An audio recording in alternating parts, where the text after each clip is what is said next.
नमस्कार साथियों, अगर बात हो देश की सबसे बड़ी सियासत की तो देश की सियासत स्थिति में तो गरमाई हुई। दूसरी तरफ लोकसभा चुनाव कभी भी हो सकते हैं और दूसरी तरफ अरविंद केजरीवाल की गिरफ्तारी हो गई है। तो ऐसे में एक तरफ का देश का विपक्ष पूरी तरह से हमलावर है भारतीय जनता पार्टी पर। और अरविंद केजरीवाल की गिरफ्तारी क्यों हुई दोस्तों?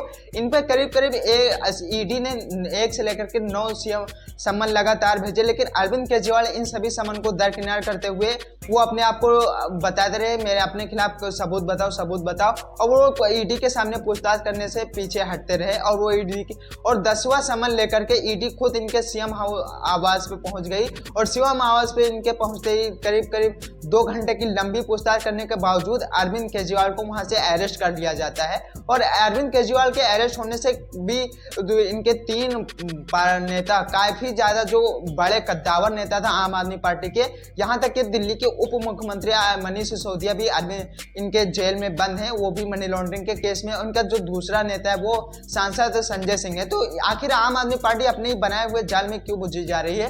इनका जो एक डाटा था वो दोस्तों ये शराब घोटाला नीति को लेकर के सभी सबके सब मनी लॉन्ड्रिंग केस में फंसते जा रहे हैं। तो शराब घोटाला नीति क्या है, दिल्ली अबकारी नीति क्या है, अरविंद केजरीवाल की गिरफ्तारी क्यों हुई, दोस्तों हम इस वीडियो में जानने की कोशिश करेंगे।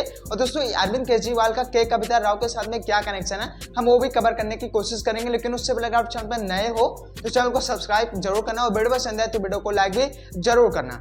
अगर दोस्तों बात करिए अरविंद केजरीवाल का गिरफ्तारी क्यों हुई और इनके आधिकारिक शराब घोटाला नीति क्या है, दोस्तों 2017 नवंबर 2021 में आम आदमी पार्टी काफी जोर शोर से शराब नीति में बदलाव करते हुए शराब नीति में काफी अच्छे से बदलाव किया। जैसे कि कोई एक जगह पर शराब की दुकानें थी तो वहां पे कई की दुकानें ऐसी थी जो शराब ही बिकता था और कहीं पे शराब होता ही नहीं थे। तो अरविंद केजरीवाल की पार्टी ने सोचा कई जगह है तो शराब मिल ही रही है, कहीं तो शराब मिल ही नहीं, तो हम क्या करते हैं हर गली हर मोहल्ले में शराब की दुकान को डिस्ट्रीब्यूट करते हैं। तो अब शराब की दुकान बन गई, शराब बिकने भी लगी। तो अब इस शराब को बनाने वाले, दुकान बेचने वाले भी चाहिए। तो इन्होंने क्या किया, इससे जो शराब की जो बेचने वाले थे उनका जो लाइसेंस था उसकी जो ड्यूटी थी काफी ज्यादा इन्होंने कम कर दिया। तो इससे ये एक तरफ तो दावा करते थे कि इससे काफी ज्यादा दिल्ली सरकार को फायदा होगा, इसके राजस्व में बढ़ोतरी होगी, लेकिन वो तो हुई नहीं। लेकिन आम आदमी पार्टी की जो पार्टी थी वहां दिल्ली में करीब उसको 144 करोड़ का इसमें नुकसान हो गया। और दूसरी तरफ भारतीय जनता पार्टी इस नीति को लेकर के आम आदमी पार्टी पे काफी ज्यादा हमलावर थी। और दूसरी तरफ दिल्ली के मुख्य सचिव इस पे काफी गहराई से इसको ऑब्जर्व कर रहे थे और इस पे नजर बने हुए थे। तो उनको कुछ इसमें गड़बड़ी देखने को मिली और वो एक रिपोर्ट तैयार करते हैं इस शराब घोटाला नीति में और दिल्ली के राज्यपाल को रिपोर्ट को सौंप देते हैं। और वही उसमें डाउट राज्यपाल को भी लगा कि हाँ इसमें काफी ज्यादा धांधली हो सकती है। तो उन्होंने इस रिपोर्ट को, इस जांच को, इस नीति को इन्वेस्टिगेट करवाने के लिए उसने सीबीआई की से सिफारिश की और सीबीआई ने इस जांच को करना शुरू किया। तो सीबीआई को इसमें कुछ ज्यादा तो नहीं मिला दोस्तों, लेकिन ईडी को इसमें काफी ज्यादा, तो ईडी को सीबीआई को इसमें लगा कि हाँ इसमें मनी लॉन्ड्रिंग जैसे केस हो सकते हैं। तो सीबीआई ने इस केस को ईडी को ट्रांसफर कर दिया। और जब ईडी को ट्रांसफर किया तो ईडी ने जब इसकी इन्वेस्टिगेशन करना शुरू किया तो उसमें सबसे पहला जो नाम आया सबसे ऊपर वो मनीष सिसोदिया का नाम आया। लेकिन उस समय अरविंद केजरीवाल को लेकर के कोई भी अरेस्ट की बात नहीं चल रही थी।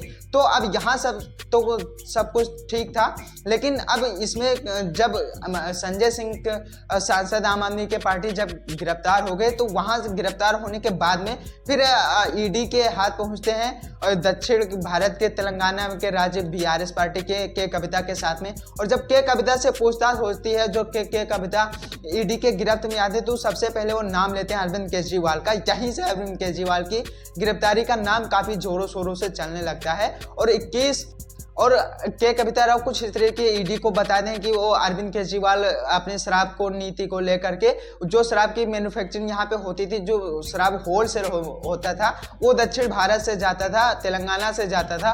तो उसमें से कुछ पैसा के कविता राव रखते थे और कुछ पैसा अरविंद केजरीवाल रखते थे। तो इसमें से अरविंद केजरीवाल की गिरफ्तारी कुछ इस तरीके से हुई, जो उसमें से थोड़ा पैसा होता था दोस्तों 45 करोड़, वो गोवा के इलेक्शन पिछले साल जो हुए थे उसमें गया था। तो उस केस को लेकर लेकर के अरविंद केजरीवाल की गिरफ्तारी हुई थी। यहाँ तक तो राइट। आप दोस्तों बात कीजिए के कविता राव से अरविंद केजरीवाल का क्या कनेक्शन है। तो के कविता और अरविंद केजरीवाल दोस्तों आपस में एक दूसरे के मध्यस्थता करवाने वाला एक दूसरा आदमी था, उसको भी ईडी ने गिरफ्त ले लिया। तो इन दोनों के बीच में जो कनेक्शन था वो कनेक्शन दोस्तों यह था कि हम अपने देश में अपने राज्य में शराब की सप्लाई करवाएंगे, वहां आप हमको सप्लाई करने में मदद कीजिए। और जितने भी होलसेलर के कॉन्ट्रैक्ट थे के कविता आम आदमी पार्टी को डील करवाने में सक्सेस रहे। तो यहाँ पे दोस्तों कुछ इस तरह से के कविता राव इसमें फंसे और अरविंद केजरीवाल को भी फंसा लगे। और अब तो अरविंद केजरीवाल 10 दिन के डिमांड पे भी हैं, सुप्रीम कोर्ट ने इनको डिमांड दे दी है ईडी को।